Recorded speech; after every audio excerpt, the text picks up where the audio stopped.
next year, I've said 250,000 to $1 million. Do you want one number? Yeah. 650,000. Crypto fam, welcome back to the channel. That was Jack Mars giving an astronomical $650,000 price prediction for Bitcoin next year. That would be absolutely massive. And if you guys are new to the channel, please consider subscribing, like the video. It helps push out this content to new people who don't know about Bitcoin and crypto and help them learn and get on board the Bitcoin bandwagon. And in today's video, Jack will be talking about Bitcoin versus the rest of the crypto, what he thinks is going to happen with Ethereum and Solana, the biggest problem right now with Bitcoin, and why you may want Bitcoin if World War III breaks out. I recommend you guys watch this one all the way to the end. A lot of useful information in today's video. And like I said earlier, make sure to like and subscribe. But let's go ahead and play the clip here. The market can remain irrational far longer than you can remain solvent. So I'm hesitant to say no, and I'm also hesitant. None of these things actually die. Like, what do you mean? Like, I don't know if the price is like, does Bitcoin Cash exist today? I don't know. You can make the argument that it doesn't, and it does, right? I guess it has a spot price, but no one gives a shit about it. So, I'm gonna probably say it will exist, quote unquote, but I don't think it will carry much relevance at all, especially not compared to what it has today. Yeah, all of it. I mean, I think these things are an arbitrage on the trend, is what I call them. Where, you know, and are you familiar with an arbitrage trade? Yes. Yeah. So I can find a banana to my left and buy it for $1, banana on my right, I could sell it for 10, and I'm making $9 all day arbitraging. I think the arbitrage trade on this trend is you have a new technological revolution in Bitcoin. How do you monetize that? How do you arbitrage that? Well, there's a regulatory arbitrage and an informational arbitrage. I can create pink coin, mark coin, jack coin. People won't understand the difference. I can sell them a bunch of bullshit. And then regulatory arbitrage is, I mean, being a shitcoiner is being your own central bank. You get to print money and sell it to the public generally, which traditionally is illegal. And so I think of these things as arbitrage trades. Arbitrage trades don't last forever. They're not innovations, they're not revolutions, they are short-lived trades. So I think the window, you know, eventually you sell enough bananas for $10 and buy enough for one that they both meet in the middle at $5. So I think eventually the trade will be over and the opportunity to scam people based on a new technology trend will close. So I think that window it's harder and harder to launch a shitcoin and convince the world that it's important.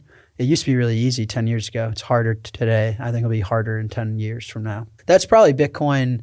It's probably its biggest problem is you can't allocate $5 trillion to this asset yet without wildly or drastically shooting the price to the upside. So it's still young. It still lives within a small skeleton. So no, I don't think the Fed's buying. But no, I mean, the U.S. government does hold Bitcoin. I mean, so do I think that there's probably a strategic reason as to why they haven't sold those? Yeah, I think that they were like, well, you know, just in case, it's probably worth keeping these.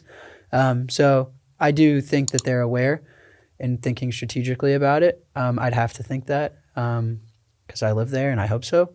But I don't think the Fed's buying yet. I think a large part of the United States' strength through the world wars was the foundation they built after the Great Depression.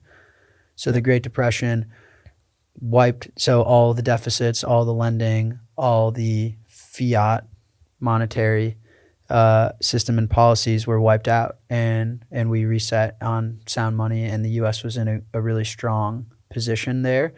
And I do believe all of that.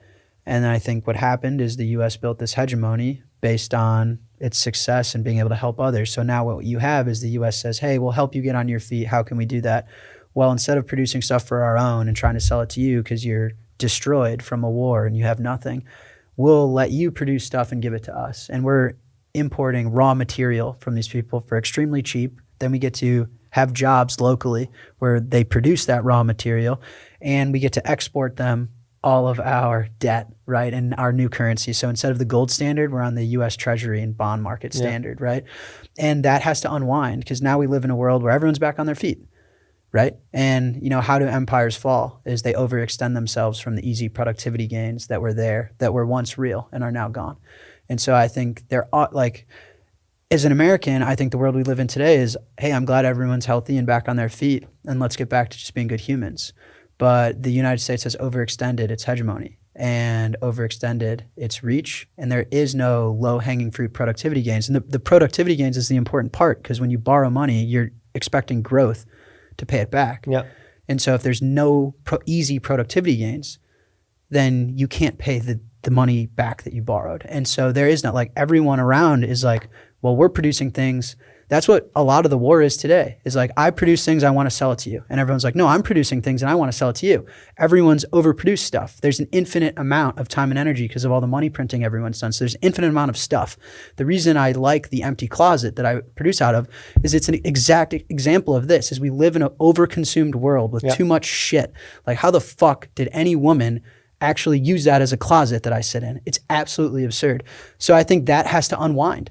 Usually these things end in a world war. The fall of an empire is never peaceful because people aren't willing to let it go.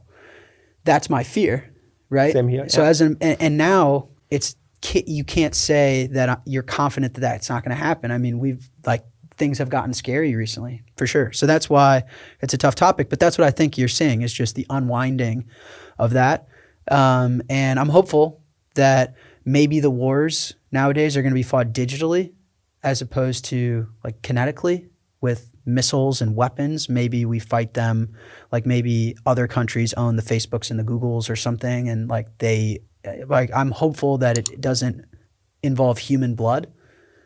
But it's a concern. And, the Bitcoin piece is, for the first time ever in the fall of an empire where they print money, overborrow, debase the populace, and abuse the populace, like, all of us have an exit for the first time ever. Exactly. There's never been an exit, and an exit that's peaceful, invisible, and weightless. So I can put it in my brain. It doesn't weigh anything, and I'm not harming anyone. And so nobody needs to know. If chaos hits the street and we're in a Great Depression, if I know you have gold, I'm showing up to your house and I'm going to beat the shit out of you and take the gold. I can't look at you and go in your home and know that you have 12 words. And so it's a peaceful, weightless, invisible exit. And so that's the one unique part that we're living through if this is the fall of an empire. Like, all weaker currencies are going to fail against stronger currencies. So you can think of it as like a ranked list. If Bitcoin's at the top, maybe the dollar is somewhere below it, and then below all the way there is like the Naira. So these things are going to cascade on each other, and you'll hopefully be left with one, and that's Bitcoin. But the problem with that idea, or like the potential problem, is that the risk is institutionalized. What I mean by that is if someone fails, everyone fails. So the US just opened a swap line with Japan because Japan is showing serious weakness. And the reason the US can't afford that is because what does everyone have post-World War II? Everyone's wealth is stored in US treasuries. And so if they're in trouble, what do they have to do? Sell the treasuries. If they sell the treasuries and the bond market gets destroyed, then the US goes down too. And so when I say risk is institutionalized, we're all on the same boat. If there's a hole in the boat, it's not like someone goes down, we're all going down. It's the fucking Titanic. What we've seen is that, listen, in 2008, bank runs were a lot slower than Silicon Valley Bank. We live in a highly connected world now in the digital age, in the virtual realm. We're very connected. So if anyone understood that the Japanese yen was done, they would the bond market would react immediately. So yes, later, but I don't know how much later, 10 minutes later, 10 days later, 10 months later, but like not 10 years later. So they've institutionalized risk. It's one giant, which is why the only way out is to print money.